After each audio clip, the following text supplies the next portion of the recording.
And welcome back. Some sort of the Cool Your Jets podcast for Ben Blessington and Michael Nania. Well, Michael, we're finally back on video. If you're watching this on the Jets X Factor YouTube, we've seen comments for like months now asking where the video is. We've done it at times and then we've gotten away from it, but we're back on video if you're watching on YouTube. If you're listening, thank you for listening.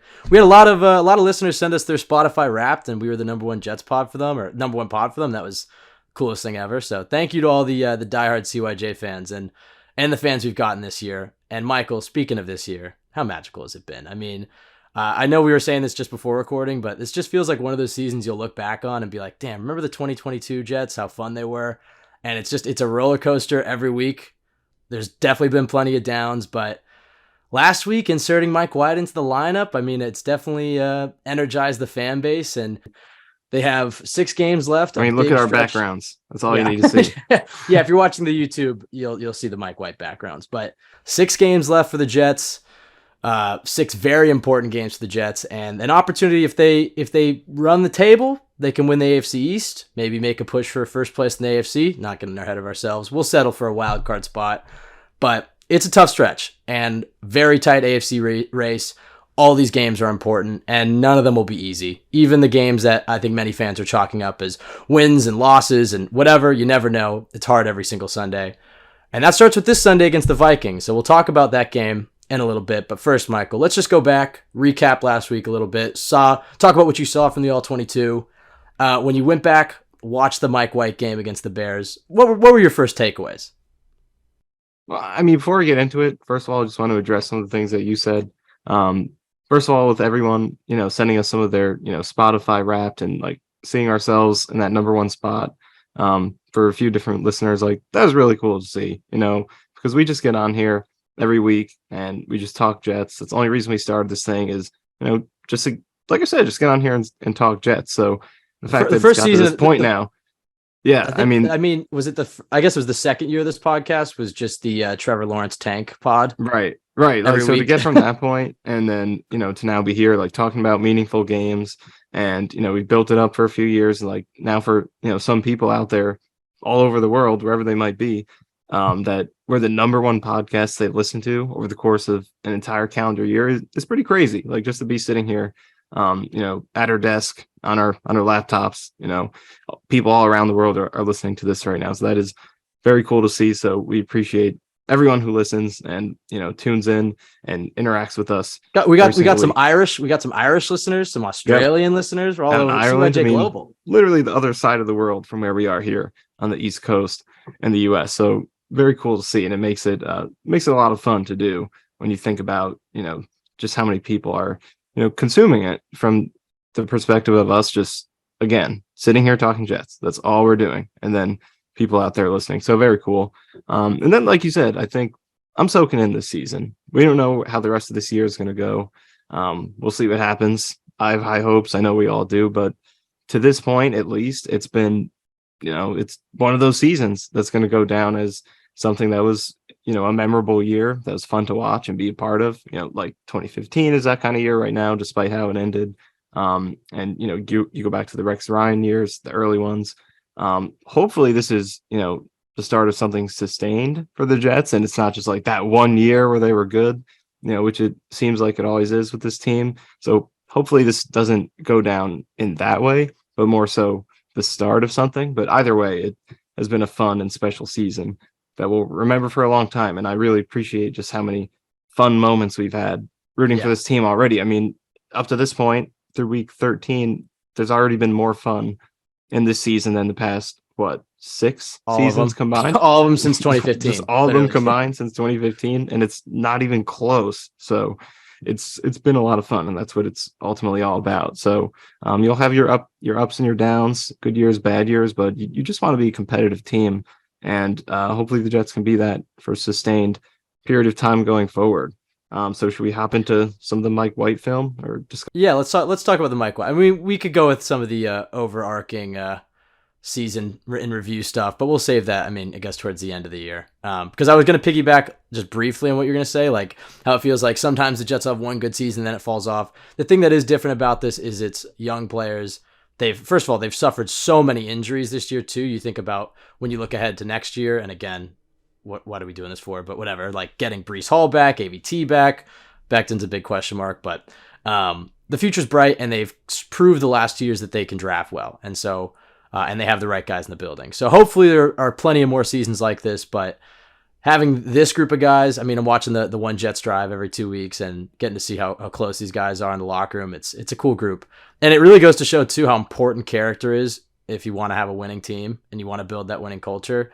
And we say it all the time in this pod, like we don't want to comment on things we don't actually know about. Like we don't really know what these guys are like or how close they are. But just watching the One Jets drive from this past week, and they were talking about DJ Reed and how he learned of his dad's passing like minutes before the kickoff against Baltimore, and just hearing him talk and just how inspirational he is as a leader. And there's those guys just littered throughout this roster, and that's what gives me hope that they can really close this season out. I'm not saying they're going to go on a Super Bowl run, but 6 games, I think if they win 4 of the next 6, they're in the playoffs. Obviously, if they run the table, they're in the playoffs. If they win 3, it'll be close. The thing that really sucks is they don't have the tiebreakers against the Ravens, the Bengals, or the Patriots. Right now, they have the tiebreakers over the Bills and Dolphins, so those 2 games are huge. But the Jets really need to have a outstanding final 6 games. But yeah, the thing that can give you a lot of hope is this Mike White game. And we were talking about this before recording. I mean, where would you rank this game against, a bad Bears defense, whatever, but in terms of recent Jets quarterback performances over the last few years? Is it number 1? I mean, what over the last few years would top the game that Mike White had, besides his own game against the Bengals last year? Yeah, I mean, you and I were discussing this, and as far as I'm concerned, at least since the 2015 Fitzpatrick season, I think it's the best. I mean, it depends on how you want to evaluate it. I mean, box score wise, I think it's definitely number 1. You look at the passer rating, the yards per attempt, all that stuff. It's probably number 1. Advanced stats like his QBR and his DVOA, all that stuff, it's probably number 1. And then, at least from my perspective, watching his film, because I do what I do with Jets X Factor, grading every single play, coming up with that 0 to 100 grade. At least in that system that I've had, it's the highest score I've given to a Jets quarterback in the past 5 seasons since I started doing this in 2018. So I think it's right up there, regardless of all, you're playing the Bears and injuries, whatever. It was also raining, and it was his first start of the season, so there are things going against him too, and the offensive line injuries. So yeah, I mean, just regardless of all the those other factors, just purely watching his effort on the field, it was very impressive. It was an outstanding game. I think his ability to scan the field and make reads both pre and post snap was really impressive. When the Bears sent the blitz, his ability to just quickly know where his hot read was and get it out immediately was fantastic. Such as that first drive play when he hit Tyler Conklin on that. It's a throw that looks easy. He's just throwing it to a wide open guy, but they bring Michael Carter in motion. He sees that it's man coverage. He knows that slot guy is going to come. It's going to leave Tyler Conklin open, and he hits it immediately. And you saw that multiple times with the hot reads. Then post snap too. A lot of the check downs he throws, it's not like he's playing it safe. It's him going through every read, confirming that everything is not open, then hitting the check down after he's done that. He did that multiple times, and he gets through the reads quickly enough to where he gets to that check down and it's there fast enough so that the receiver still has time to make a play and the defense hasn't closed in on him yet. So I think he facilitates some of the yardage after the catch with his ability to quickly make those reads. So I think that was on display.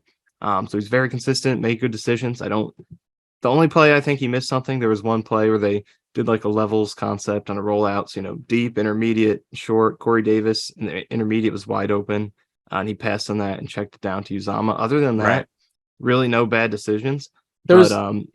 Yeah, go ahead. There was the one near interception that we didn't actually talk about in the last pod. That was his one negative play. You could say when he rolled right and then threw it to Garrett. Right. Yeah. I would throw that one in there too. That was overly risky. I didn't like that one.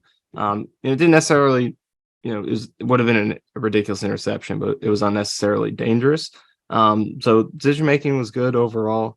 The accuracy obviously was good, but I think the cherry on top of this is, we know he can do some of this stuff mentally, making reads, taking easy stuff, but I loved how confident he was attacking tight windows. I mean, from that slant to Garrett Wilson on his first throw throughout the game, just starting with that, he was, he was not really a game manager. He was willing to challenge those tight windows on third down. The touchdown, Garrett Wilson, which, another, maybe a little bit more aggressive than you'd like, close to being intercepted, but I loved that throw because it was confident. It had enough touch, just enough to get over that linebacker, and he hits Garrett Wilson in stride. The Elijah Moore throw was fantastic. I mean, you zoom in on that throw and see how close that was to being deflected. That was an absolute needle threader. He had another slant to Corey Davis. So I think this was a glimpse of Mike White's ceiling. You saw the mental stuff, the post snap reads, making good decisions. But on top of that, he showed you that he does have some confidence and the ability to hit tight window throws. And if he's doing that on top of the ability to be consistent, and he protected the ball in this game, that's when you're going to get the best out of him. So I really think this was a glimpse of what Mike White can be at his absolute best. Yeah, I mean, I think there's we talked about this last time, when you draft a quarterback high, and there's that, if he played like how Mike White played in terms of like, if Zach Wilson just had the type of game that Mike White had, we would all be praising it, all thinking, why can't this continue? He's going to keep getting better every single week. But with Mike White, you're kind of like waiting for him to turn back into a pumpkin. He can't sustain this. But I think after seeing him do it last year, and then seeing him start to do it against the Colts before getting injured, didn't play too well against the Bills, but then seeing it again a year later, I think that kind of gives Jets fans some confidence that this is who he can be as a quarterback on a somewhat consistent basis. I want to see him throw deep more. I think you saw that more in this game than you saw against the Bengals, because the Bears really started to crash down and the Jets had to take some of those, not deep shots, not those 9 routes or deep posts or anything, but 15, 20-yard intermediate stuff over the middle. And like you said, the accuracy was just on point for him all day. And that was really big for this offense, the timing and the accuracy. And, he's a different quarterback than Tua Tagovailoa is, but that was the one thing that you could say about Tua before Mike McDaniel got there was like, okay, he has his issues. He has his flaws. People were worried about his arm strength, which actually I don't think is going to be an issue for Mike White. We have to see how the deep accuracy translates, but go back and watch some of his Western Kentucky film. He has a big arm. And you could see that on the velocities that he's putting on some of these intermediate throws. So I'm curious to see what his deep passing will really look like, and hopefully we'll get to see that over the next few weeks. But when you go back to Tua, the one thing you could say about him is he was a very good quarterback in timing. Like, he could play with the rhythm of the offense. And Zach Wilson, not to go back and compare him, because I don't think we should just do that every single week, but we've only had the one Mike White performance and a season's worth of Zach Wilson. The one thing you could say about Zach was that, yes, he has a higher ceiling than Mike White athletically, but he's not shown that he can play within the timing of the offense. I mean, how many times when that first read wasn't there would we see him panic? And then with Mike White, if that first read wasn't there against the Bears, he was able to go through his reads calmly within the pocket, stepping up, keeping his feet calm, and then operating within the timing of the offense. The ball was coming out when his back foot was hitting at the end of his drop. That wasn't the case for Zach Wilson at times. And it's the same thing of why Tua is having an MVP type of season this year. You bring in a very similar offense to what the Jets run, and you pair that with a quarterback who can play within the timing of the offense, and you're seeing elite numbers. And so that's why it gives me hope that this can continue for the Jets, because I think they have a smart offense coordinator in Michael Floor, who's shown the ability to scheme up an offense and scheme guys open and make adjustments at halftime. And then Mike White has shown you in at least 3 of the 5 performances we've seen him, you could maybe throw, I thought he had some moments in that Patriots game, and then the Colts game wasn't a full game, so I don't know how you chalk it up, but we've seen him do it now a few times. His ability to play within the timing of the offense and go through those progressions and play adult-like football, which we hadn't seen from Zach. And again, it's not over for Zach. I think there is a chance we could see him again this season, but I don't want to jump ahead to the Vikings preview just yet, but I feel like Mike White's in store for another big one. So barring injury, it might be Mike White down the stretch, which honestly, if he's playing well, who cares? I mean, I don't care if the Jets drafted a bust at number 2 if Mike White turns into a above average quarterback, because look what the San Francisco 49ers have done with Jimmy Garoppolo. There's no reason that Mike White, from what we've seen so far, can't develop into that for the Jets, and maybe something more. And I know people liked the Chad Pennington comp we gave last week, so we'll see if he can keep it up and live up to that. But yeah, watching the All-22, it was confirmed everything you saw on the broadcast. Just one of the best Jets quarterbacking performances. I guess you could say maybe the Darnold Cowboys game is the only one that was even close. I mean, I know Zach Wilson's had some great games, but you even think about that, like, what was the game we all talked about all offseason, which gave us a ton of hope about Zach? That game against the Bucs, which granted, Todd Bowles' defense against Tom Brady is a lot different than the Chicago Bears defense. But the game Mike White just had blew that out of the water, because what we were so excited about that Bucs game was we saw Zach play within the timing of the offense and have play accurate football. He didn't have those wild misses that we've seen. And it's like, Mike White just did that. I know, worse defense, but did that, but threw for 300 yards and 3 TDs, and, we've seen it maybe more consistently from him. So we'll see what happens this next week. But if Mike White has the type of game that I think he will have again this Sunday, Zach Wilson's your developmental quarterback, and you're riding Mike White, hopefully into the playoffs. I did want to ask you about a few other things we saw from that Jets-Bears game. Firstly, the running game, which I think we didn't talk about the O-line enough on the last pod. I don't know if we gave him enough credit. We did talk about Bam Knight, who is somebody we had been talking about in the pod a little bit once Breece Hall went down. He's a guy that brings that home run hitting ability and that explosiveness to this offense. And the other cool thing is, because he hasn't played all year, he's got those fresh legs. So you're bringing in a guy in December who hasn't played all year, and can, sometimes throughout the year, running back might get a little slower, injuries pile up, the hits pile up, but Bam Knight is as fresh as they come when you head into this big stretch for the offense. So what did you think about the running game, the offensive line, and then our guy Bam Knight? Yeah, the running game is really impressive. I think, Bam Knight, he looked really good. I'm definitely intrigued with what he's going to do going forward, especially this week. Looks like Michael Carter is going to be out, so we're going to get a big dosage of Bam Knight. But I thought it was a legitimately good performance. I think he's credited with 9 missed tackles forced between both the run and pass game. That was the most of any running back in the league this week. So he's breaking tackles. I think he's a good, downhill runner who finishes with some violence at the tackle point, gets a couple extra yards when he gets tackled, which is something that I think, I love Michael Carter, but I think recently, I believe we talked about this on the last podcast, but I've been a little underwhelmed with him recently. I feel like some of his finishes haven't been that good. He's kind of getting tackled laterally more so than, kind of getting those extra yards at the tackle point. But Bam Knight was absolutely doing that against the Bears in this game. So we'll see what he does. It was a bad defense in the rain, hard to tackle and all that. So we'll see what he does going forward. But for an NFL debut, 103 scrimmage yards, that's a Jets record for a guy in his NFL debut.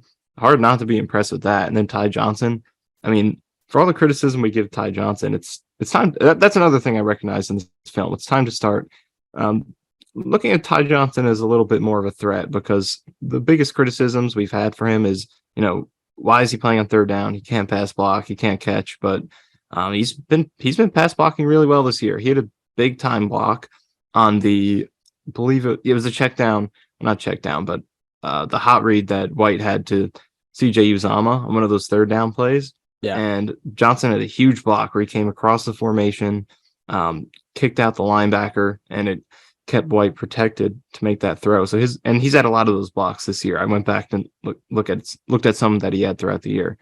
So he's warranting that third down role a lot more. And you look back to the Patriots game the previous week, he won on that wheel route and should have had a big catch. Zach just missed it.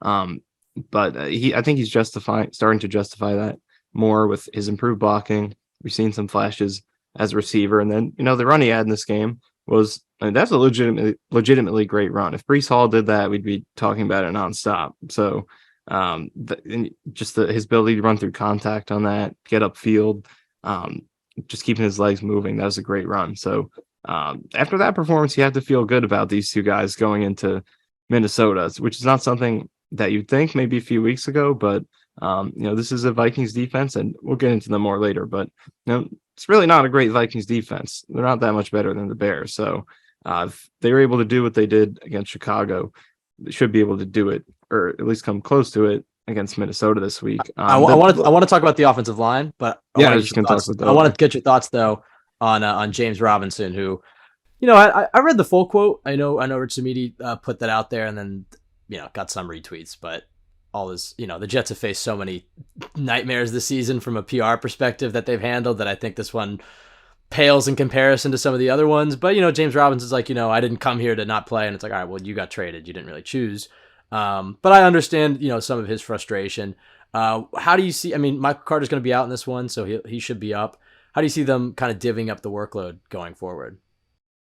Yeah, it was I mean, obviously you get where he's coming from, and I think it was the running backs coach Taylor Embry had a quote who was saying, we want guys who are going to be mad that they're not playing. You should be.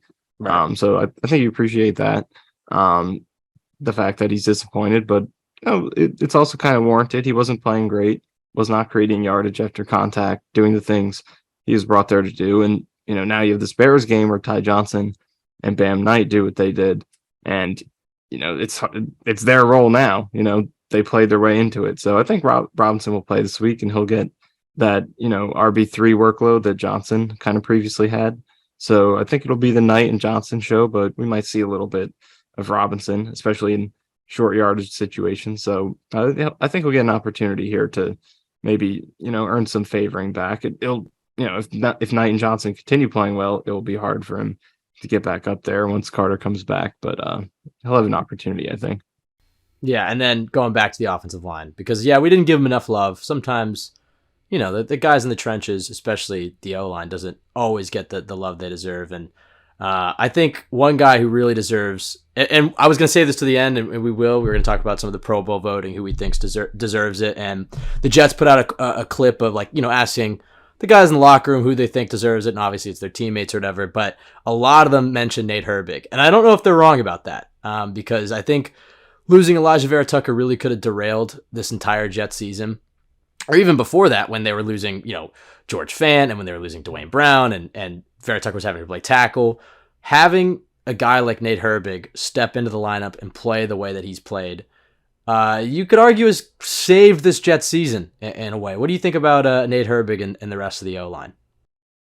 Yeah, I think the O-line was good in this one. And it usually works hand in hand like that, because for the running backs to make plays, like break tackles, get yards after contact, they have to have at least enough room to get that head of steam, because, if they're getting hit immediately after they take the handoff 3 yards in the backfield, there aren't a lot of running backs who are going to get something out of that. But if you can just get them out to the edge, get them with a little bit of head of steam before they meet that first guy, that's when it becomes easier to break tackles and get yards after contact. So I think it worked hand in hand in this game, to where, the offensive line is doing its job to put the running backs in good spots. And then they built upon that by breaking tackles, getting yards after contact, all that stuff. So kind of works together like that. It's not always, breaking tackles means O-line is bad and you're overcoming that, and vice versa. If you're getting a lot of push up front, doesn't necessarily mean the running backs are being carried. I think they complement each other, and we saw that in this game. So I think Connor McGovern stood out the most in this one. He had some really good run blocks, getting in the outside zone, those hook blocks where he's crossing the face of the defender, pinning him backside. Had some great blocks there. Tight ends, I think, were very good. Conklin and Uzama, they flashed a lot. Herbig was big, though.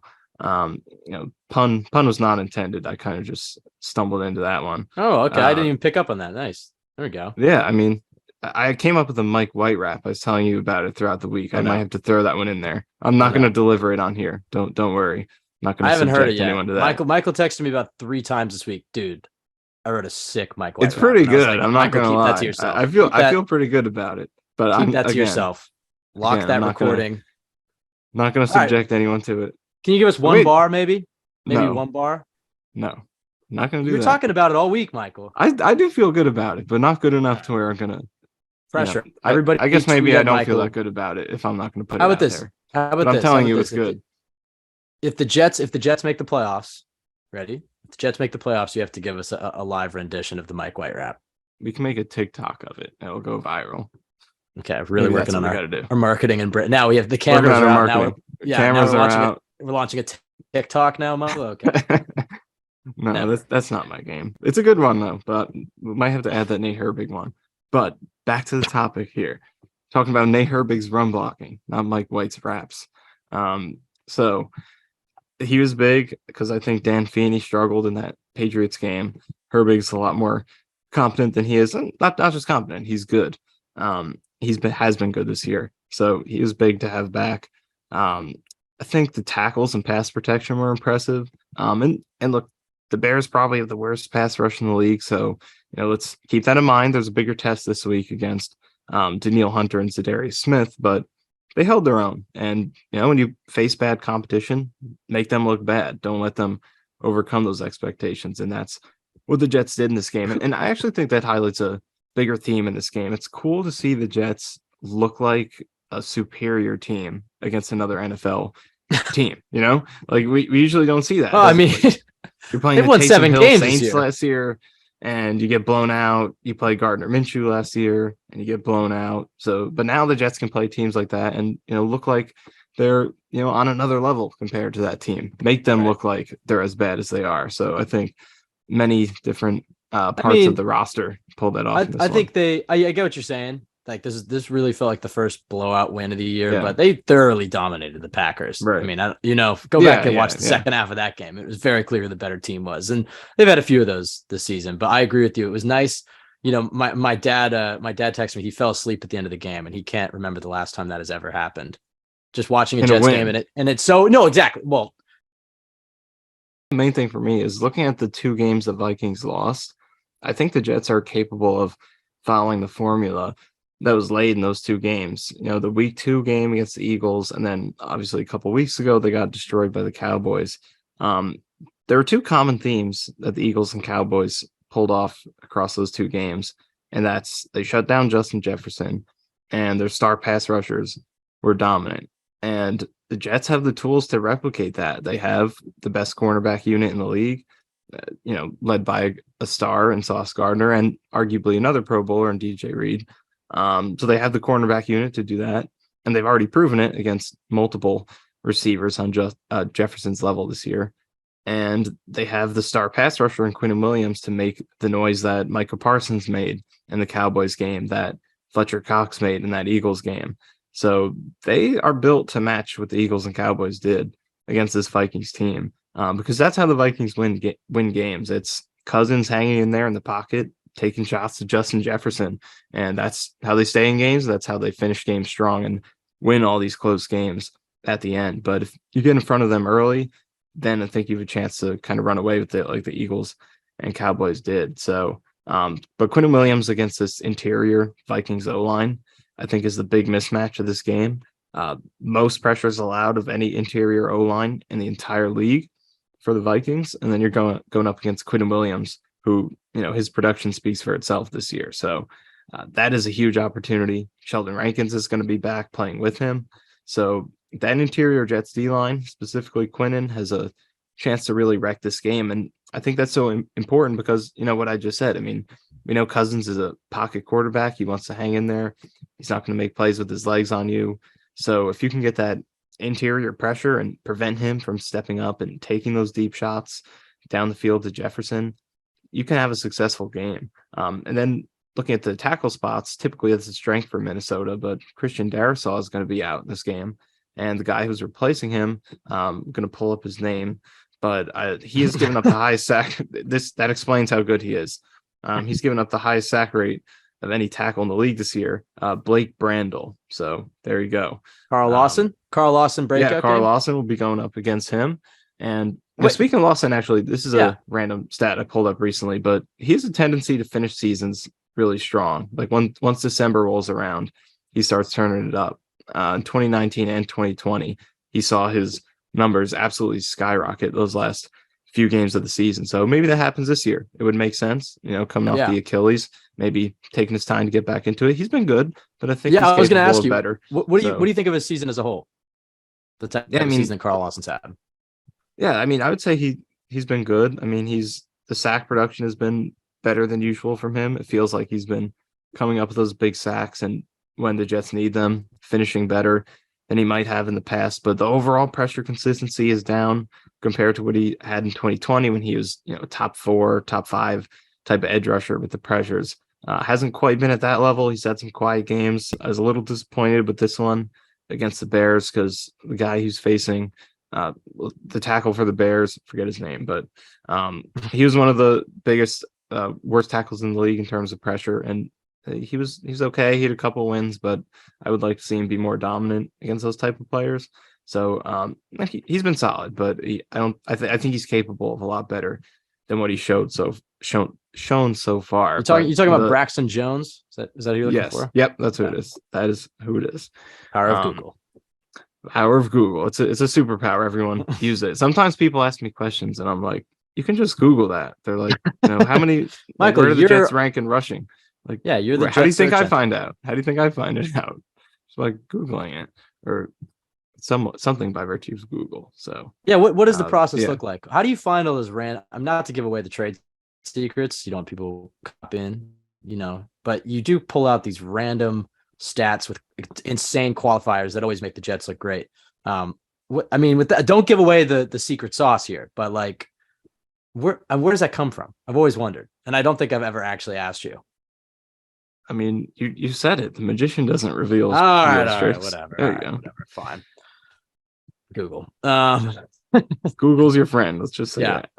Okay. I think, yeah, like you mentioned, the big thing in this matchup, and look, the Jets, it sounds like they got Sheldon Rankins back. That'll be a big. I mean, how do you think that'll impact him? Because I know we were critical of the year that Rankins had last year, but he was having an outstanding year this year before getting injured, and he's coming back a little sooner than I thought he might. And I think Tanzel Smart has done a good job. I actually hope they keep giving him reps and keep him active, but we'll see what actually happens there. But how does bringing Rankins back into the fold affect this game for you? I think it's huge, and I think he fixes one of the big issues from these last couple games, and that's the tackling. Jets missed a lot of tackles against the Patriots, missed a lot of tackles against the Bears, tied for the most or fifth most missed tackles over the past 2 weeks, but specifically a linebacker and safety, they've had the most missed tackles at those two positions. Those guys have missed 16 of the 20 tackles that they've missed the last two games. So linebacker and safety tackling has to be better, but I think Rankins is going to help with that because what he's done such a good job of this year is, just handling his responsibilities against the run, plugging gaps, eating up blocks, recognizing whams and traps and things like that.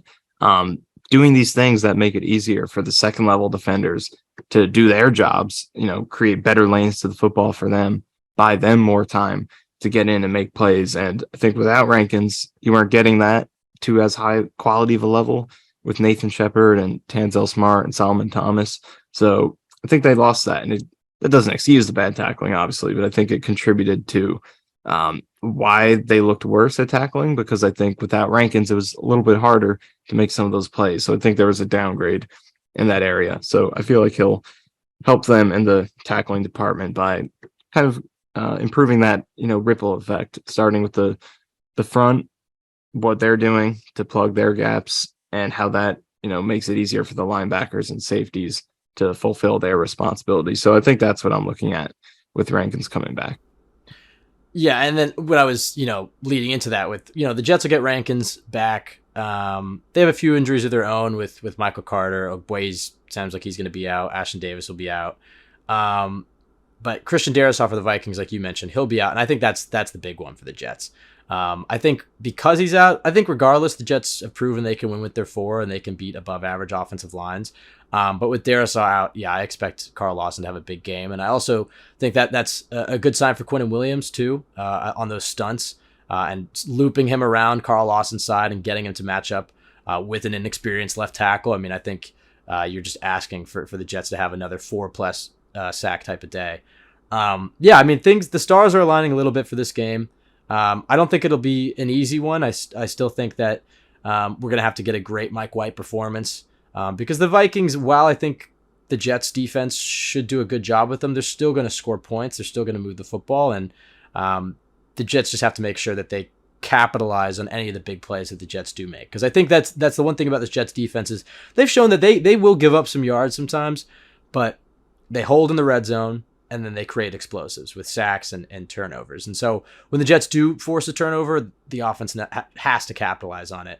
I want to talk more about this Jets defense versus Viking offense. But while we're talking about injuries, we should mention, I saw the injury reports as Dwayne Brown's questionable. Do you think we get George Fant's first appearance of the year? Is that in the cards? Do you think he's back at practice? I mean, what do you think? And then how would they even play that? I mean, do you think they go Fant even let's say they're all healthy too, just while we're talking about Brown and Fant, do they just stick with Brown at left tackle and Mitchell at right tackle since it's working? Or, Fant had such a great year last year and probably brings you a little bit more mobility than Dwayne Brown. Do you try to plug him in and give Brown some rest? I mean, how do you see them playing this whole thing? And then what's your gut feeling about Sunday?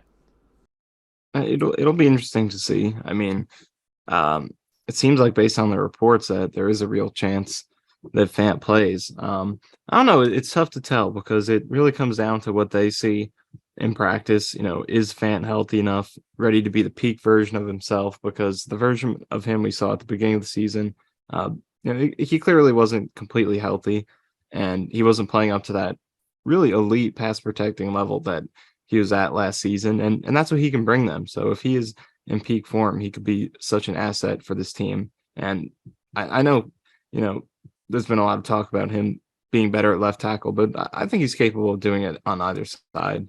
So we'll see.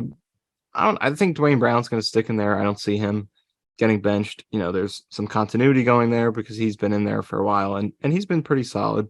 So I think he's going to stick around, and it'll just come down to, is Fant healthy enough? Is he enough of an upgrade over Mitchell to be worth, some of the long-term aspect there? Because it would be great if you can get Mitchell reps and develop him into, or begin developing into, that potential long-term starter, or at least someone who can compete for that. So, but at the same time, you have a playoff chase going on. So if Fant is completely healthy, you're confident in that, you think he can be significantly better, go ahead and put him in at right tackle, I think.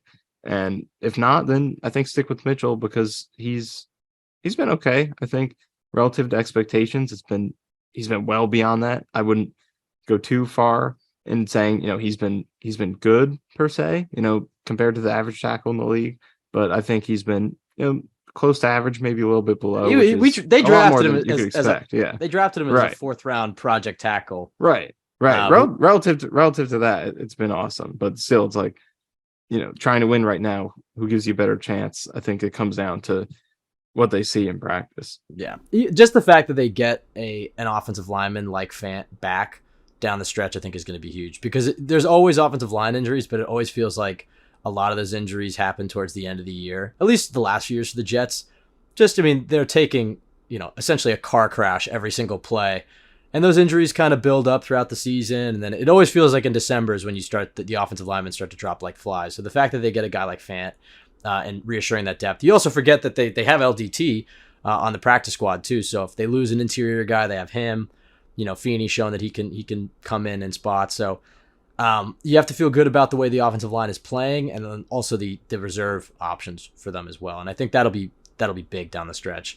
Let's stick with the Jets defense a little bit. We'll circle to the offense in a minute. But do you think we get the Sauce on Hawkinson matchup? I mean, how do you see them playing Jefferson, Thielen, Hawkinson? I mean, the Jets have been pretty strict with Sauce as their left cornerback, Reed's their right cornerback. If it's not broke, don't fix it. But then we did see in that Bills game how they moved him around a little bit.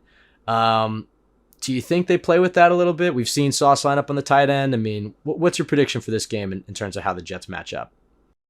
Yeah, that's what I'm interested to see, because in that Bills game, they used a different approach where, like you said, it's usually been Sauce on the left, Reed on the right, entire game, no movement. But in that Bills game, it was, they started traveling around a little bit. And when I was trying to see the trends of, what was prompting that, I'm pretty sure what they were doing was Sauce on the tight end side, Reed on the weak side.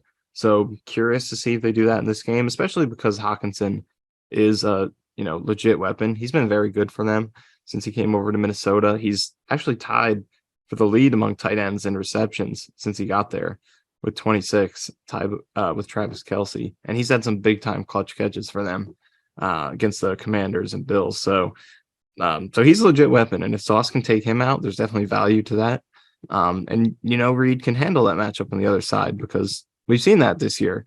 Like the Broncos game, for example, I remember saying, put Sauce on him, shadow Cortland Sutton. Reed can't hang with him; he's too small. But then Reed comes out there and he has an amazing game against Sutton, and obviously Sauce held his part as well when he drew that matchup. So was that a pun? Was that a pun based off the last pass breakup he had? Did I have a pun? You said he, maybe not a pun is the right word. You said he held his own. A lot of people thought he held Sutton there at the end. Ah, yeah. Okay. See what I did we're coming there? up with some bars. I will say, this one. I don't know about that, but I will say I think that a lot of opposing. You brought this point up about Sauce, so the Jets actually have a guy that other NFL fan bases hate on now, which is just awesome. I love it. That one against the Broncos might have been defensive PI, but the other ones I think are clean. I mean, there aren't really even the I know he tackled Claypool in this Bears game, and I love that. Yeah, he gives up one.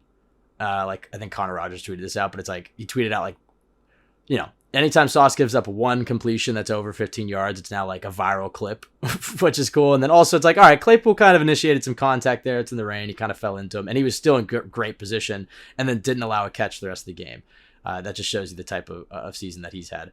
Who do you think, if they do decide to follow Jefferson, I really hope we get to see a lot of Sauce on Jefferson. I mean, I think they'll mix it up. I think you'll see Sauce on Hawkinson at times, especially in the red zone.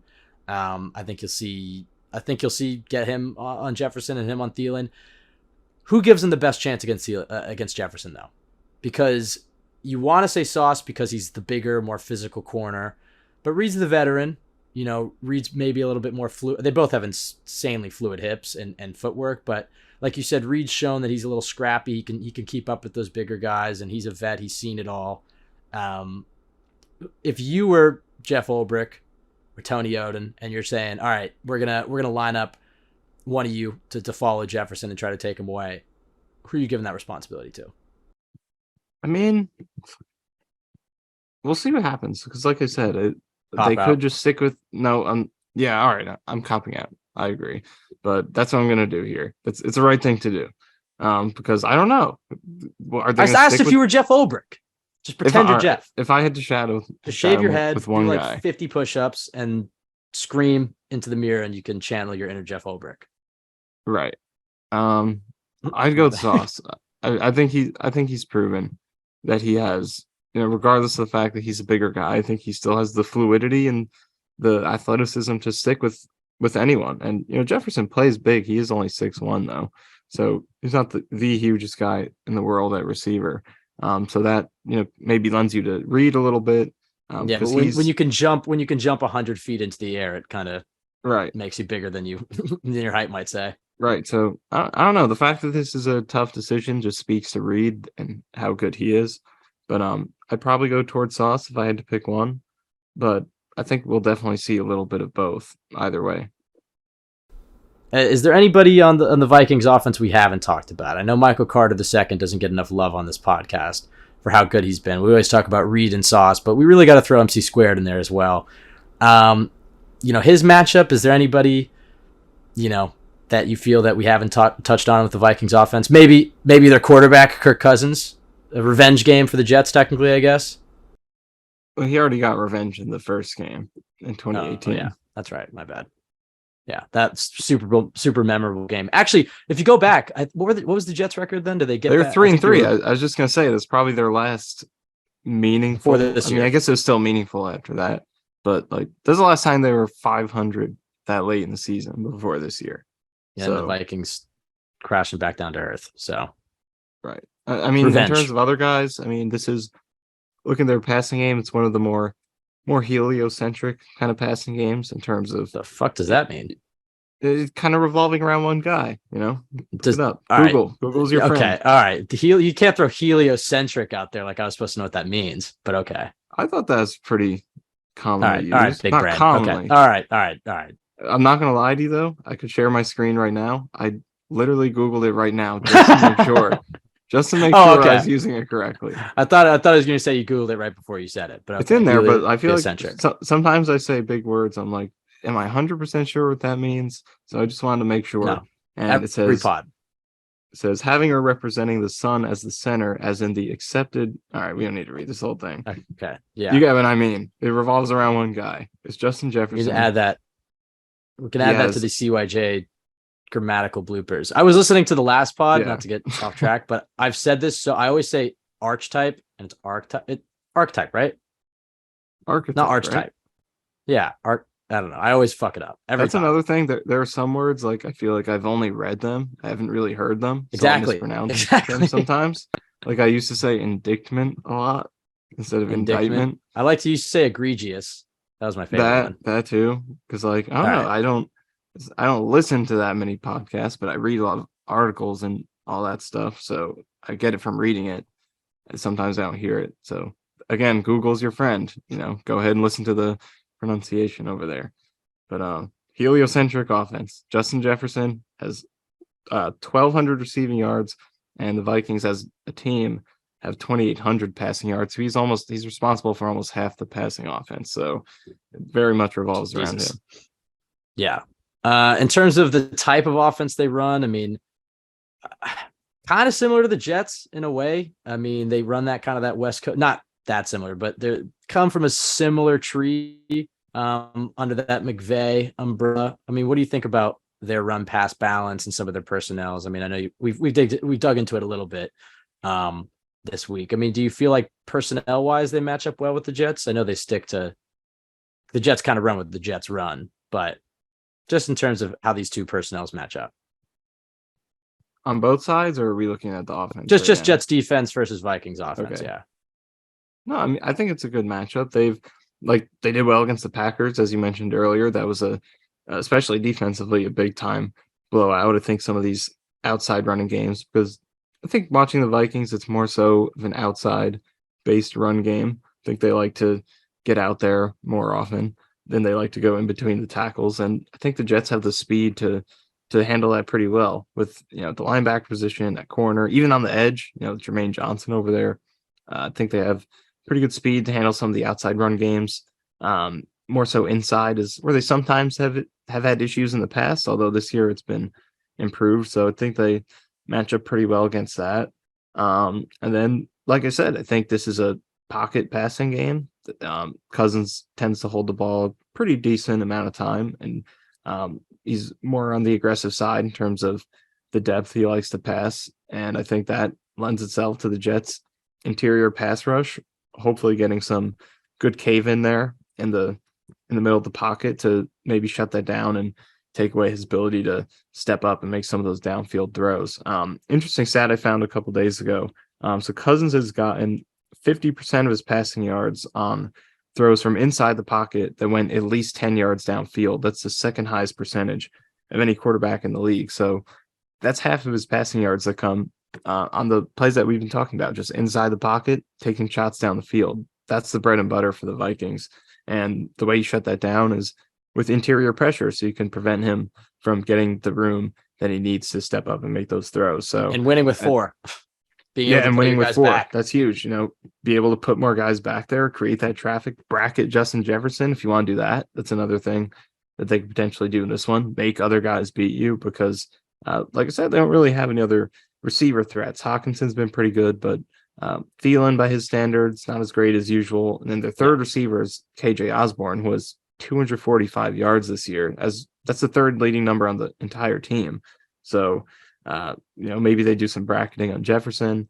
And like you said, being able to win with four and have that extra man in coverage gives you the flexibility to do that.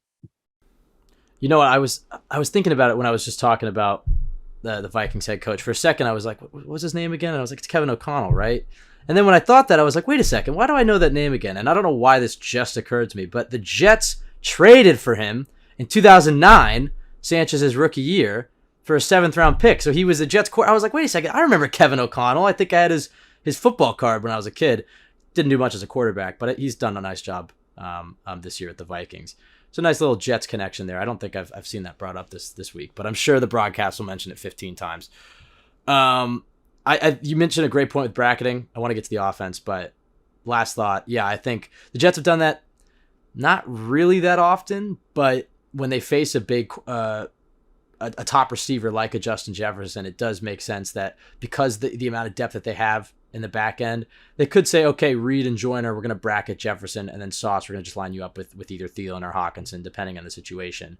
That could be the way they take away Justin Jefferson. Because they have a guy like Sauce on the other side, and because they're able to win with four and can play guys in coverage, they can just double Justin Jefferson the entire game. They don't have to leave him on an island or just, let him choose which side he's going to go against. But very excited to see that matchup on Sunday. I think that is the main selling point for this game, I would say, is can Mike White keep it up, and how do the Jets handle Justin Jefferson?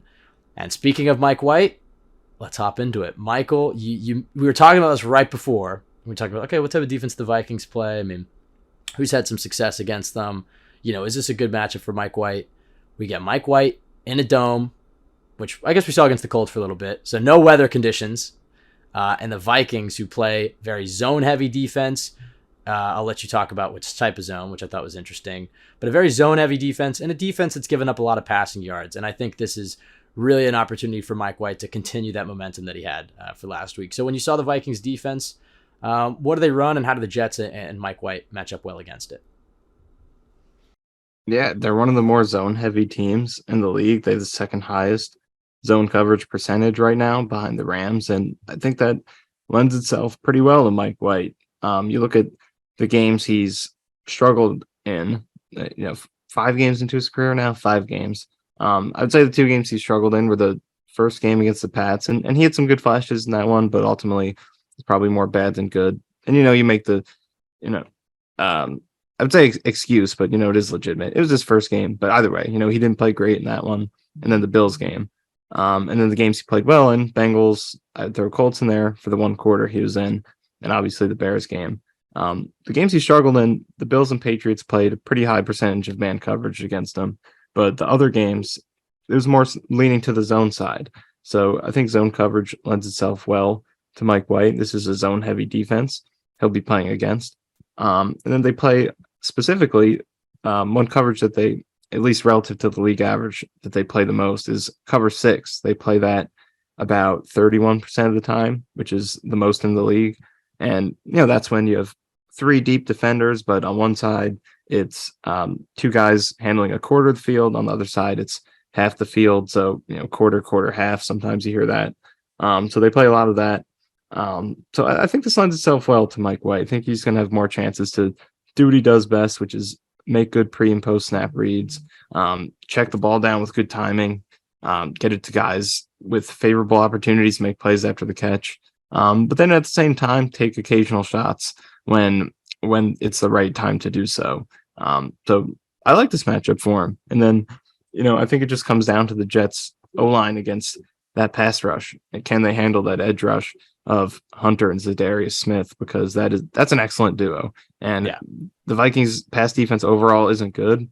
But that's mostly because they're secondary, which is going to be a favorable matchup for the Jets. But then up front, in spite of the pass defense being bad overall, they do have 2 really good edge rushers. So whoever plays tackle, they're going to have to show up. And I'm interested to see if the Jets continue what they did last week personnel wise, because in the Bears game, they played 12 personnel, season high, over 50% of the time.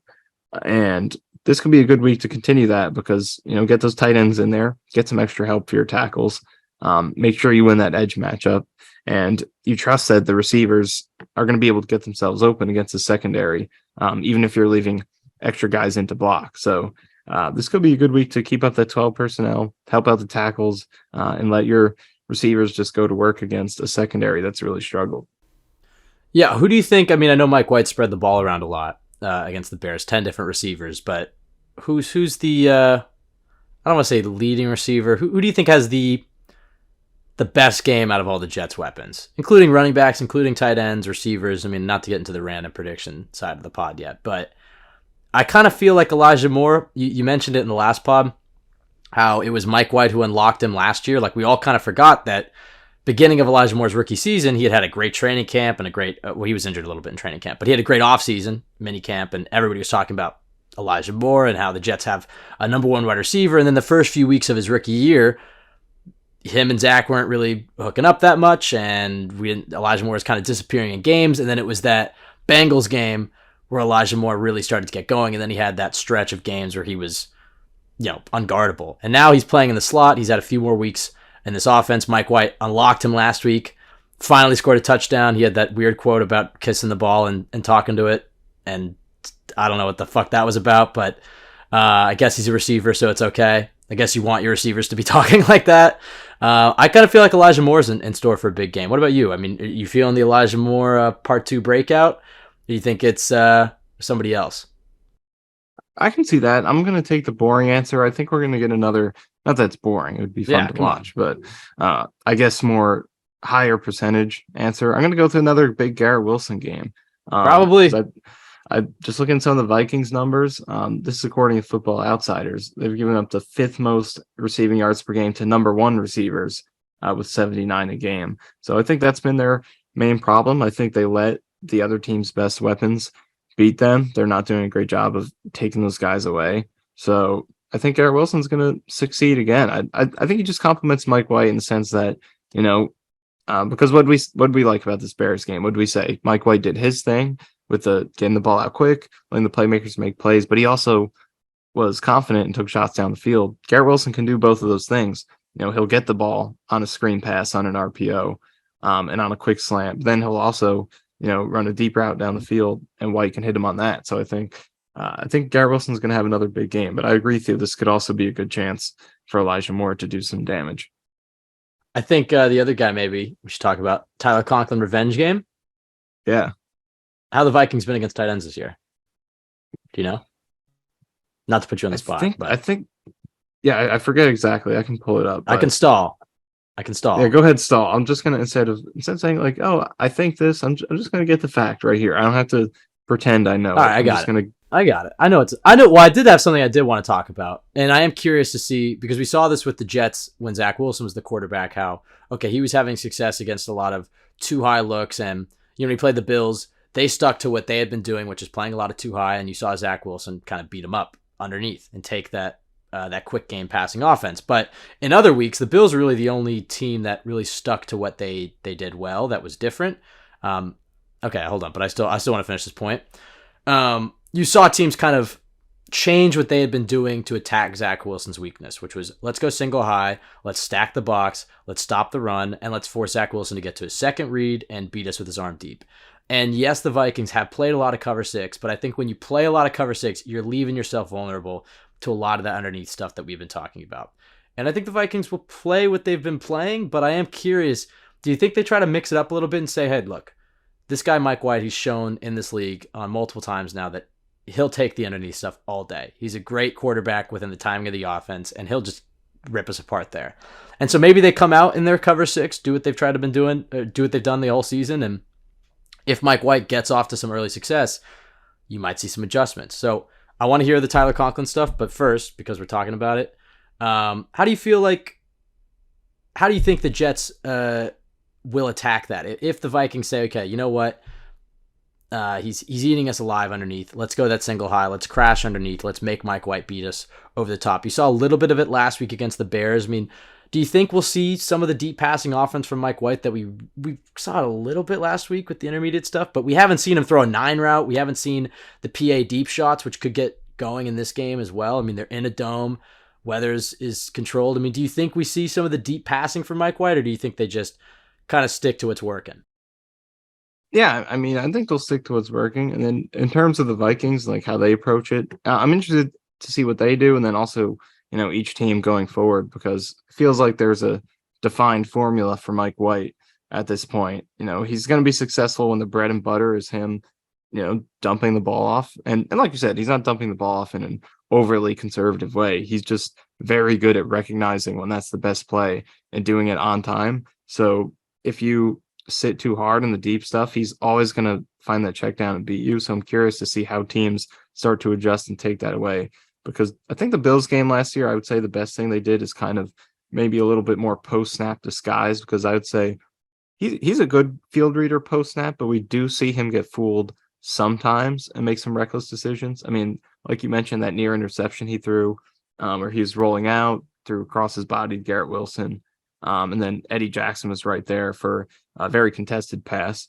So I think there's some post snap stuff that he's maybe not super cognizant of. It's more pre snap. I think, he does a good job of coming up with the right plan for himself and then executing that after the snap, if it plays out the way he thinks it's going to. So I think some post snap disguise is a good way to beat him. We'll see if the Vikings and do a little bit of that.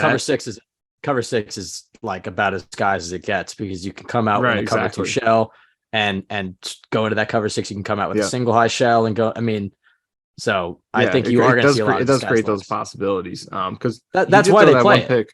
Right. And there was that one pick that White threw against the Bills last year, where I think a linebacker dropped back and snagged it, undercut the pass. So stuff like that, I think, is where some of the struggles He's could thrown show a up. few picks. He's thrown a few picks or near picks to linebackers. Even the touchdown at Garrett Wilson, I mean, that went right through that linebacker's hands, and it's a touchdown, so you can't criticize it. But like you said, like he'll try those tight windows, and getting it over that second level of the defense when a defense is disguising it and dropping guys and not giving it what you thought. I think you might see a Mike White turnover in this game. I still think he's in store for a big one. All right, you got the Tyler Conklin answer. Is he in store for a big one? They're pretty average with the tight end defense. No, They're giving up 49.6 receiving yards per game to tight ends. The league average is 48.9. So I don't have the exciting answer for you. Either they're great against tight ends or they're terrible. Just league average. Sometimes that's what a point is. It's just middle of the road. It's not super high or super low. We're not trying to make clips here to put out there, with subtitles on Twitter with big yellow words. One of these days, middle of the pack tight end defense. That's the production value for this pod is already much higher than it has been in years. So we'll get to that point, Michael. We'll have the YouTube shorts right after we do the rap on TikTok. Yeah, exactly. The rap on TikTok, and then all those YouTube shorts where it like cuts every 1 second with big side. That's the other thing. We should make an absurd thumbnail for this one with us making like crazy shocked faces. Let's make our thumbnail face right now. Should we do it? Okay, ready? All right. I don't know what I'm gonna do. What's the caption going to be? It would have worked better with our last one when we titled it, "Is Mike White him?" Just big, all yellow. We were going to go, there was a little bit, remember we titled, I don't want to get too off track here. You also don't get so self-referential on a podcast that you spend 20 minutes talking about yourself on it. But we had a few weeks there. We were like, all right, let's just name every post-game pod, like something about the team that we call one like Lamb Blowout. We did. I think that might've been the only one. I was going to do, if Zach Wilson had played well in the Dolphins game, I was going to go like Zach Wilson joins the Mile High Club or something like that, but make a Cougar reference in there. But then he played like shit, so we didn't call it that. I mean, Denver. You said Dolphins. All right. It's my bad. Vikings, though, we can think of a good Vikings pun, maybe for the post game. I don't know. But speaking of the Vikings, we've done this on every preview pod. Last week, I got one. I mean, this might be bad. It could be. It could also be good though. I bet it's not. Probably bad then. All right. No, it's kind of bad. Should I say it? Yeah. Well, now you have to. At this point, everyone's intrigued. All right. So, what's Kirk Cousins' famous phrase? What is you like that? Instead of "you like that," you white that. I don't. I think that might not play well with the YouTube algorithm. I'm sorry. I apologize. Forget you ever heard that. I promise that's not a. It does not. It doesn't tell you what's in this amazing rap I made. It's a lot better than that. I promise. Yeah, God. But you're never going to hear it, so don't delete that rap, please. If they make the playoffs, we're all hearing it, Michael. All right, let's do this. We've done this where the Jets are better. We didn't do it last week because we just kind of focused on the benching. Jets and Vikings quarterback. We have to say Kirk Cousins here. Yes, we have to say Kirk Cousins here. But just saying, Mike White, maybe. Running back, I think you also have to go Vikings here. Dalvin Cook. I mean, I think Jets also aren't. We've reached the point where the Jets aren't really bad anywhere, but you have to give these two to the Vikings. And also, you probably have to give receiver to the Vikings because they got the best guy in the league and the guy who's on track to maybe be the best of all time, and Justin Jefferson. So 3-0 sweep for the Vikings so far. Tight end though gets a little trickier. I might go with the Jets here. I like Hawkins. Yeah, that's a tough one. Conklin and Uzama. Jets tight ends are playing well recently. Can we say wash for this one? Because I mean, Hawkinson is catching it at a high level, but I mean, the Jets tight ends are really settling in with their blocking and just being reliable in the passing game. The Vikings, you know what? No, we're going. If Jets. We're being honest, all right. I was going to say, if we're being honest, I don't think any average NFL fan would pick the Jets here. Maybe, but the Vikings traded a fourth-round pick for Chris Herndon last year, so I think their tight end evaluation is not that great. They also let Tyler Conklin walk. Just saying.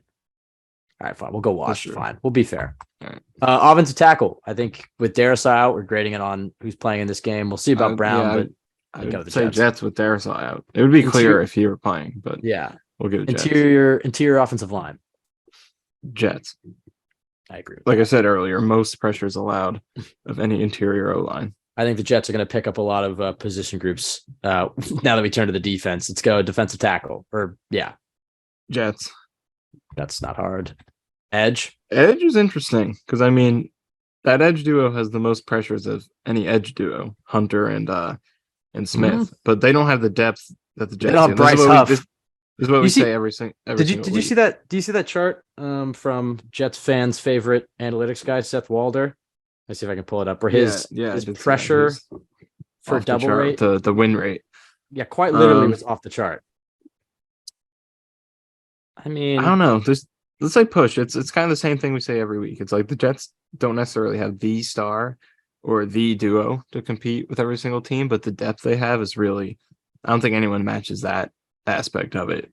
And that has value in itself because everyone's always fresh. And you get guys like Bryce Huff who are in there putting up these ridiculous numbers because he's fresh and he can get in there and play full throttle. If you look at the whole unit production of the Jets edge group, it's right up there. So I would say even though the Vikings have the bigger names, I think the Jets can compete here.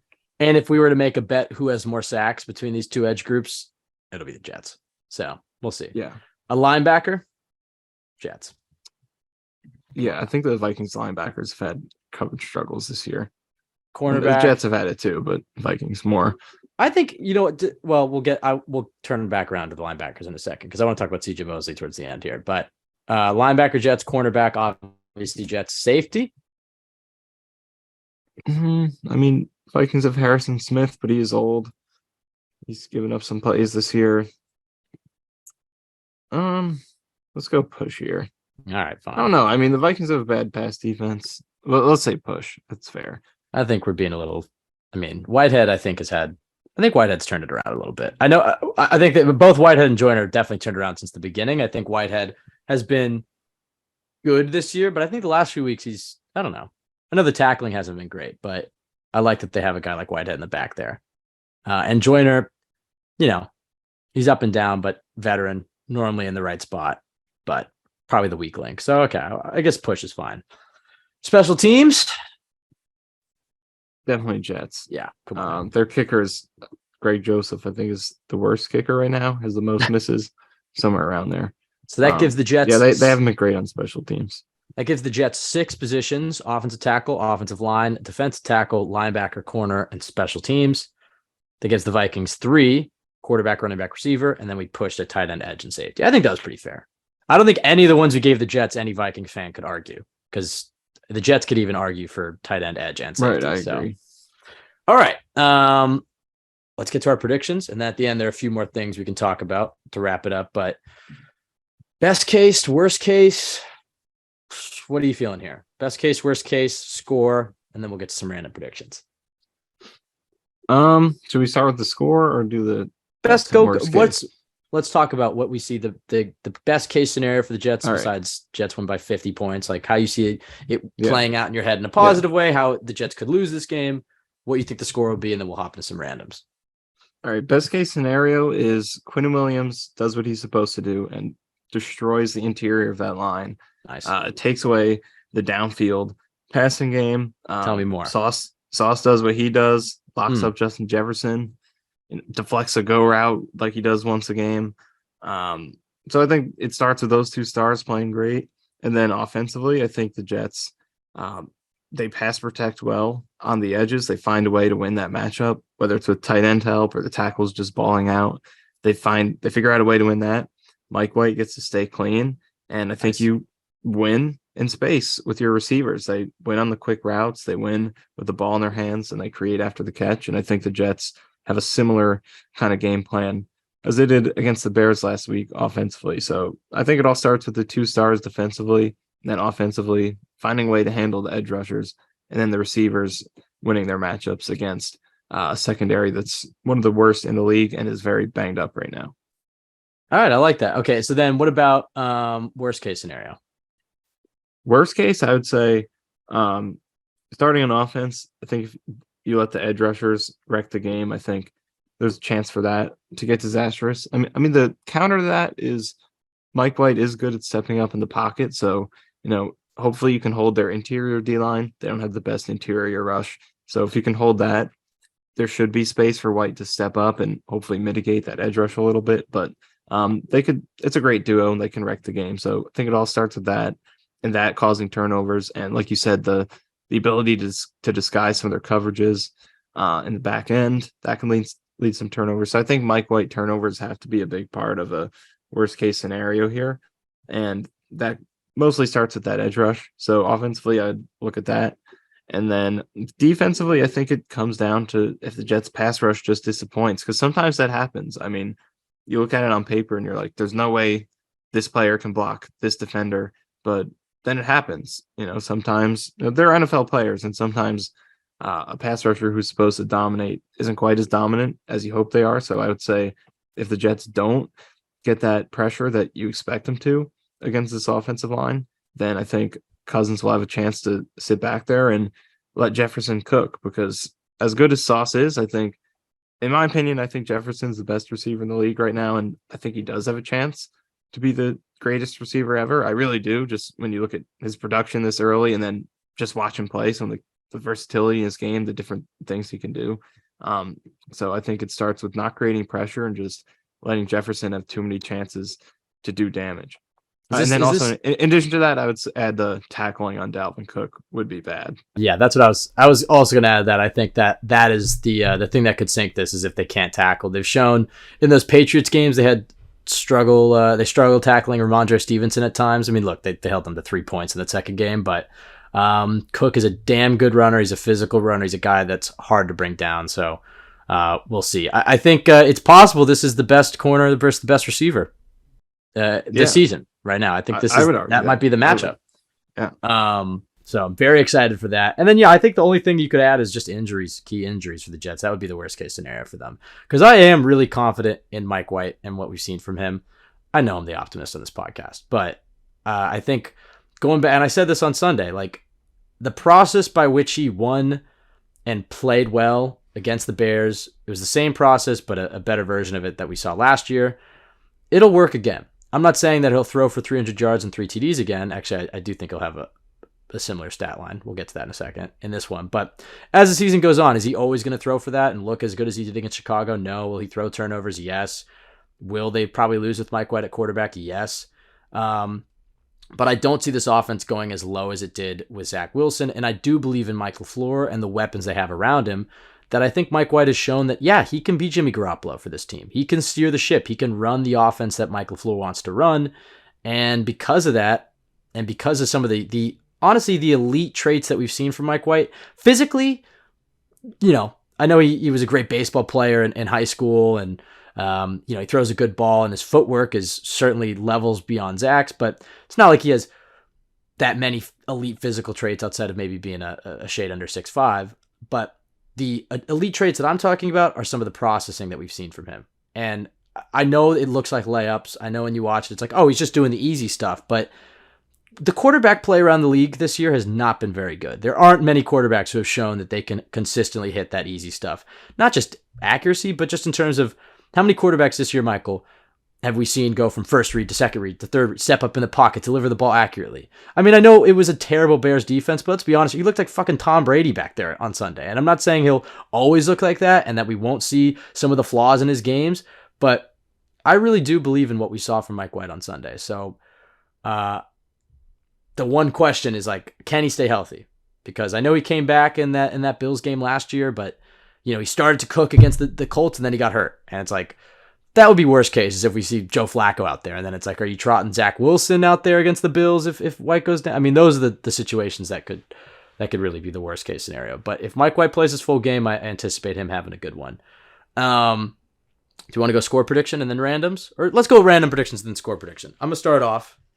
We can volley back and forth here. I'll go. Actually, I have two. One offense and one defense. All right, ready? Tyler Conklin touchdown. I'm adding it to my parlay this week. Tyler Conklin touchdown. I think he gets his revenge touchdown in the red zone. 2, this one's crazy. This one might blow you away. You ready for this one? The Jets recover a fumble. I think it happens this week. You stole one from me. I wasn't going to say it in that specific way, but all right, whatever. What were you going to say? It's more specific. All right. Oh, well, okay. I was going to say, we just need to see him recover a fumble before we get exactly who forces it and who recovers it. But if you want to add some names to my prediction, go ahead. I have a Sheldon Rankins strip sack recovered by Bryce Huff. Okay. It's a little weird. Specifically, No, listen, specifically, it's going to be created by Quinn Williams' pressure, forcing Cousins to move into Rankins. Okay, so Quinnen pressures. He moves into Quinnen Rankins. pressures, he moves into Oh, Rankins, strip lot sack, happening. A lot happening. recovered by Huff. Lot Quite happening. random. Quite random. I guess that's the point. Any other ones? I think Barrios is going to muff a punt. He's going to pick it up and return it for over 20 yards. Okay, that's random. I know it's random, but that's like too random. All right, fine. Barrios muffs a punt. I didn't have an idea before that. That was just me saying. It comes every week. You know it was coming. All right, fine. Let's go one more each. All right. That's not going to happen. Can I rescind that one? He doesn't muff a lot of punts. Yeah, exactly. That was a terrible guess. All right, you got to give one more. I'm gonna think of one more. You give your last one. Maybe we think. What do you think Mike White's stat line will be? Let's say he goes. I think they're going to throw it a little bit more. This will be a more competitive game, I think. Let's do you think they try to? What do you think the run? I know I just asked you a question. I'm asking you another one. What do you think the run pass splits look like in this game? And then give the Mike White stat. I mean, I think it'll be a little pass favoring, maybe like 60-40, something like that. All right, so I think let's go 21 of 32 for 275, 2 touchdowns, 1 interception. 275. How did you complete 21 passes? 21 of 32 for 275, 2 touchdowns, 1 interception. Nice. I like that. That's actually a pretty good stat line. I would say, I think his completion percentage will be a little bit better than that. I mean, 21 of 32 is not bad. I'll say 23 of 30. Write this down. Okay. 23 of 30. 295. Okay. How many touchdowns? Thinking, deliberating. One touchdown, one interception. One touchdown, one interception, because I think the Jets will get a few rushing touchdowns. Okay. Did I come up with the second random one? Yeah, sure. I think you haven't, yeah. Garrett Wilson is going to throw a pass to Elijah Moore. One week we're going to hit on one of these completely random. That was... You could have you didn't have to be that specific. Okay, yeah. I'm looking forward to LaFleur getting in his bag with these trick plays. All right, final prediction. What do you think the score is? Who wins, Jets or Vikings? I'm going to go with 27-17 Jets. The CYJ coin, the off-brand Nooner Nation, don't want to steal this chick. Great value, Walmart CYJ coin flip has the Jets winning this one. I think the Jets win this one. I think they pull away with it in the second half. That's what I'm thinking. Like the Packers game in terms of the game flow, but higher scoring. You know what I mean? Like close at halftime, maybe even into the fourth quarter, but Jets will kind of pull away. You know what? Actually, something? Yeah. You know what? Actually, give Mike White 3 touchdowns and 1 interception because I have the Jets win. Are you ready for this? Pretty big change. All right. Are you ready for this? All right. I still think they'll get a rushing touchdown. I think the Jets score more than 30 points in this game, and I think they hold the Vikings to under 20. So I'll give it 17-34 Jets. Like that. And so that would give Mike White 3 touchdowns and then, 1 rushing touchdown and 2 field goals. And that would be pretty impressive offensive day for the Jets. But I'm feeling good about this one. I feel like, we'll learn a lot about this team on Sunday. We've, learned something every week, but I think they are primed to handle the Vikings. So very excited for this. This would be a big win too. I know it's an NFC opponent, but just in terms of giving themselves some breathing room, the Patriots lost this week, which was nice. Thank you, Bills. But if the Jets win this, they improve to 8-4, and then they get to play the Bills next week for a potential chance to move into first place in the AFC East. Von Miller's not playing. We saw what Zach Wilson did to that Bills defense. Yeah, they want revenge. Yeah, it'll be bad weather in Buffalo, but I think Mike White is more than capable of moving the football against this Bills defense. And let's just cheer for the 49ers this week to take care of business against the Dolphins. And Michael, I will say, I know the Bills won last night, but they look human at times. And so the Jets could win this division, 2 big games coming up against the Bills and then the Dolphins at the end of the year. But it all starts this Sunday. Beat the Vikings, get to 8 wins, and then 5 games left. Just 1 week at a time. There were a few things, though, I did want to talk about before we get out of here. Honestly, really just one thing. Well, actually, let's start with this. Pro Bowl voting. It's open. Go vote for some Jets. Michael, who do you think don't just say every single Jet that comes to your mind, but who do you think deserves Pro Bowl recognition? And then who do you think the Jets Pro Bowlers will be? Who I think actually should be a Pro Bowler is Sauce, Quinnen, Hardy. Sauce, Quinnen, and Hardy. Yep. I think that. Yeah, that's I don't know right. if Hardy's going to get it because I know Jets fans. I mean, Jets fans are rallying pretty good as they should, but I think he was 10th or in the voting, so I'm not sure he's going to get there. Sauce and Quinnen will get in. I think Reed deserves Reed has a shot. Reed deserves it. Yeah, let's just be honest here. Kind of like, teeter-tottering with that one a little bit. Like, is he a Pro Bowl or is he not? We're being a little biased. He might not get it. He's having a Pro Bowl year. He might not get it, but I think he's Pro Bowl worthy. Worst corners make the Pro Bowl every year. Yes, than what he's doing. I think. I saw Joyner was. I think he's been top 10 corner, top 10 to 15. Do you think Mosley deserves it? I think Mosley's underrated by you. If I'm being honest, I know that. Yes. Okay. Because I'm coming right at you, Michael. This is an aggressive take. I think that yes, he gives up some stuff in pass coverage. Is he as athletic as a guy like Quincy Williams, who I know you also love? No, so he does get burned in pass coverage, and he's definitely not worth the contract that he makes on the field, maybe. But obviously, as a leader, again, don't want to speak to things we don't know about, but it seems pretty clear by the way people talk about TJ Mosley. He's a big leader for this locker room, but he just feels like he knows where the ball's going before the ball is snapped. And I just don't feel like we give him enough credit for the type of season that he's having this year.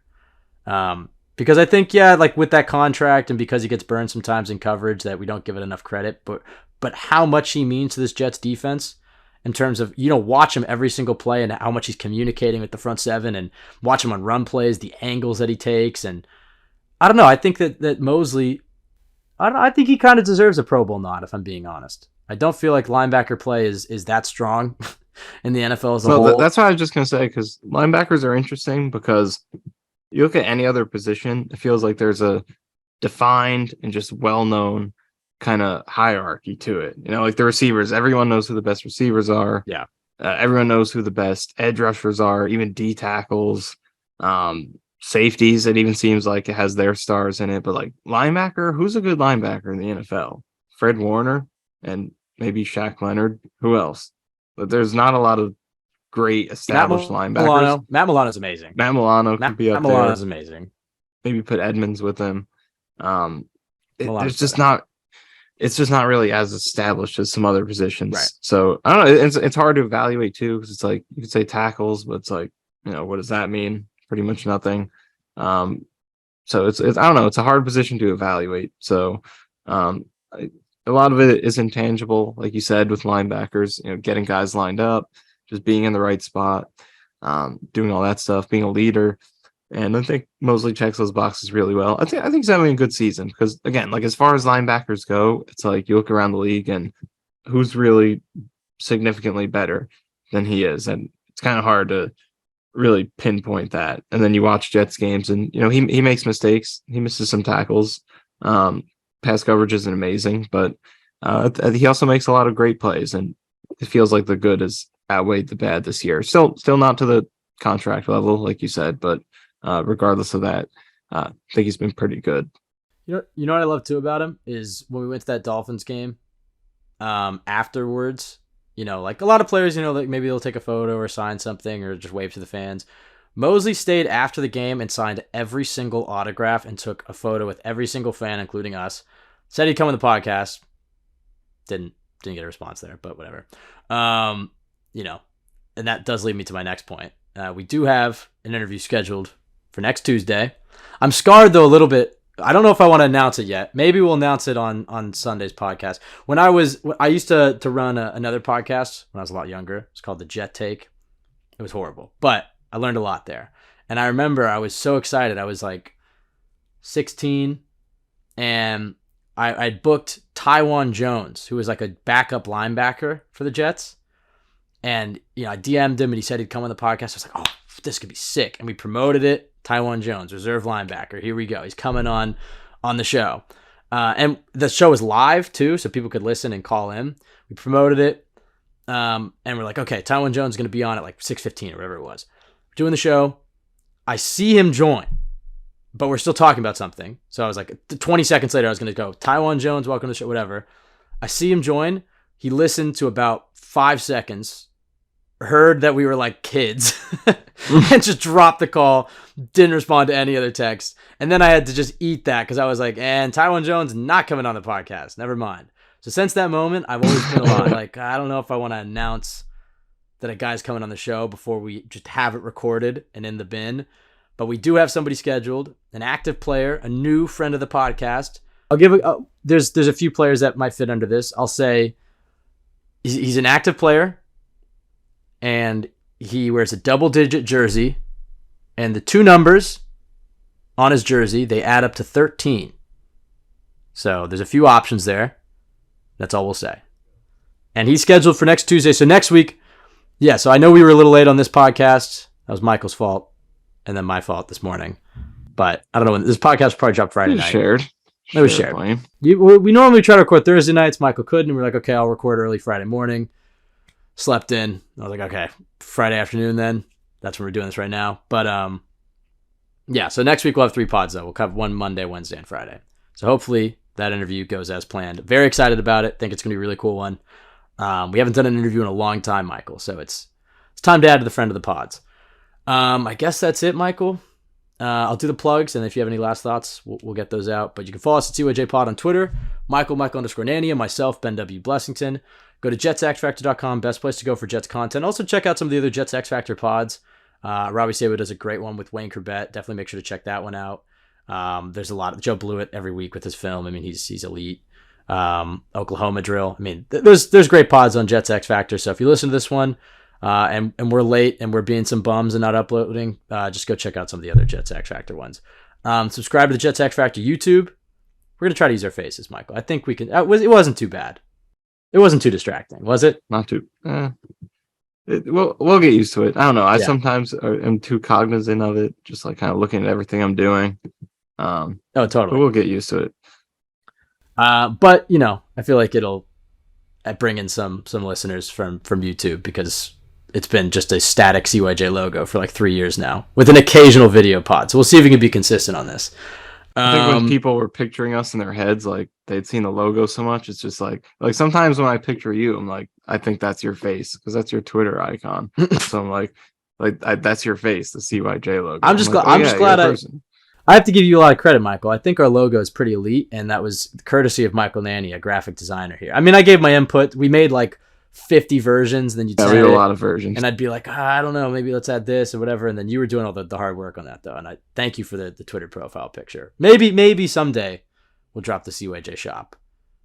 People were asking for some hyperbolic merch this past week, so maybe we gotta have that. Another one I don't want to have a lot? Yeah, what? Hit me. You say this, hit me. I think you said this at least like 2 or 3 consecutive podcasts. Call me out. Here it is. Turns into a pumpkin. There you go. You say that a lot. I guess I've just been watching a lot of Cinderella. She turns into. I almost said Snow White. One of those. I had sisters. I think it was Cinderella. Yeah, I guess so. I like it. It's very visual. I don't know. I don't want to launch like a.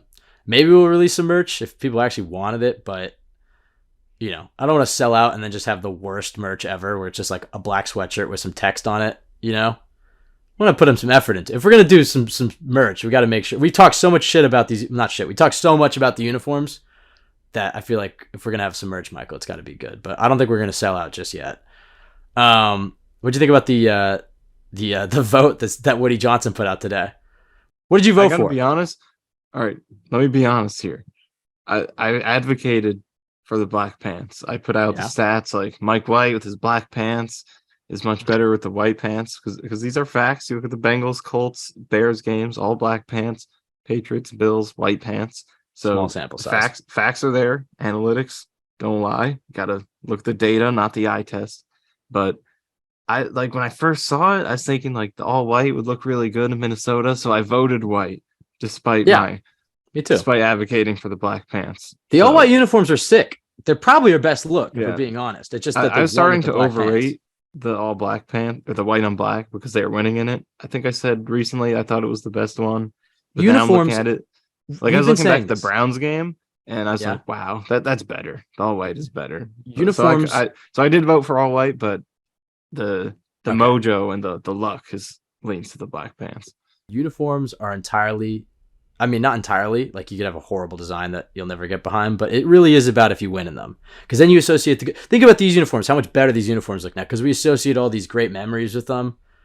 So that's why I think, I mean, the logo could be better. I don't hate the New York across the chest and the, and like the contra or whatever. I don't know. I think that, look, they did, I will say the one thing about the Jets uniform rebrand, it was a lot of it, I think they did a cool job with the style, but a lot of it was like marketing and especially like international marketing.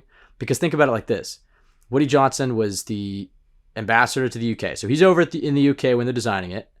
And why is the Yankees hat more popular than any other piece of sportsman? It's because it has that MY. So it's like you can be from a different country, not know a single Yankees player, but you're going to wear a Yankees hat because first it's a cool logo and it says New York on it. So the Jets jerseys, it's like, all right, well, people in New York, or maybe not the biggest Jets fans or international audience, they could buy a New York jersey because it says New York across the front. And that's cool. And then also, I thought about this with the logo. Okay, not entirely because they already had the football in their logo, but I was like, if I didn't know football, I live in like, I don't know, Germany or the UK or whatever, and I'm not a football fan, I see somebody wear Jets, it's like I might not know what that's for. But if I see Jets with a little football, I'm like, oh, it's an American football team. I think that's why they put the football in there. Because he was in the UK and he's like, you know what? We're going to try to branch out and market to an international audience. We want to be the, international team for New York, whatever. Put the football there. It's like, oi, bugger, what's that logo? You like that little voice there? Bam, football. Sorry for our Australian listeners. That was, I don't know what accent that was supposed to be. But anyway, that was horrible. Follow us, COJ Pod. Rate, review, subscribe, iTunes. I think that's it.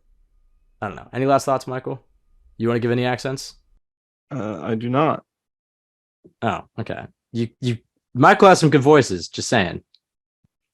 He's just gun shy right now. I do. I'm just gun shy. All right, fine. I'm like Zach Wilson in that Patriots game. Oh, Jesus Christ. Poor Zach. It sounds like, I will say, I was listening to Uzama on, I forget which podcast it was, but he does that weekly spot, and he was talking about how he spoke to the team, and I will say, because I think I should own this, I mean, I think I said the right thing at the time, which was, we're not in the locker room. We don't know how they actually felt about that quote. I'm sure it wasn't great, and it certainly wasn't a good look, but I also felt like he doesn't want to give Connor Hughes a quote, and 5 seconds he can clear that up with the locker room. But it did sound, if you listen to Uzama, guys were pissed. I think it's okay to say that. Guys just felt like that he kind of didn't take accountability, and it was a bad look, which, okay, that's fair. And then Uzama said, he addressed the team on Wednesday, I believe. Like, they made the switch. They announced the switch. Coaches leave, and then Wilson got up there and addressed the team, and he said he did imply that it was emotional, so maybe Zach Wilson got a little teary-eyed up there. But after that, he said that it did a lot for Zach Wilson in the locker room and as a leader. So I think, I've said it. I don't think Zach's story here is over. I think he'll be here next year, even if Mike White goes in a playoff run and he's your starter next year. It's like, well, you're not going to trade Zach Wilson for peanuts. You're just going to keep him around, develop him. And then maybe if White goes down, you can throw him in there. We'll see Zach Wilson again, maybe even this season. But we'll see if he can learn from what Mike White has done. I love the one tweet from, I forget who it was, but they're like, they had tweeted out before listening to the podcast. They're like, I can't wait to see how Ben Blessington spins this into a Zach Wilson positive. And then the next day he tweets at us and he was like, 6 minutes in, Ben Blessington saying Zach Wilson learned from watching Mike White. But I think it's true. That's the thing with White too. It's like, you read that, did you read that Rich Cimini article that he came out this week? It was a good article. Give credit to Rich. And he talked about, and I love just the thought that it was like, all right, Sam Darnold kissed a girl and got mono, and that led to potentially the Jets finding a franchise quarterback. But they had talked about how Dow Loggins had did like a little QB seminar every morning or whatever, like to work on the fundamentals or whatever, and that Mike White was the daily regular there. Like before practice, he was always there, and that he was really working on his technique, and he was making these improvements, and the guys, in the locker room took note of him as a, how studious he was. Now that he's getting playing time, it's like, why can't he get better? He really hasn't played that much. Like he's gotten a lot better on his own in practice, working on his fundamentals, but now he's getting these game reps. It's like, I'm going to say it again, Michael. I don't know if he turns back into a pumpkin. I'm not saying he's always going to play this well, but like, why can't he keep getting a little better? He's still 27. I don't know. We'll leave you with that. I guess that's it. Nothing else? Nope. Good way to leave it. We've said it all. Thank you, everybody, for listening. Big game on Sunday. Very excited for this one. Let's see if the Jets can improve to 8 wins in the season. We'll be back on Monday. 3 pods next week. Fingers crossed. We'll have that interview coming out on Wednesday. Thank you for listening. Everybody have a great weekend. Go Jets.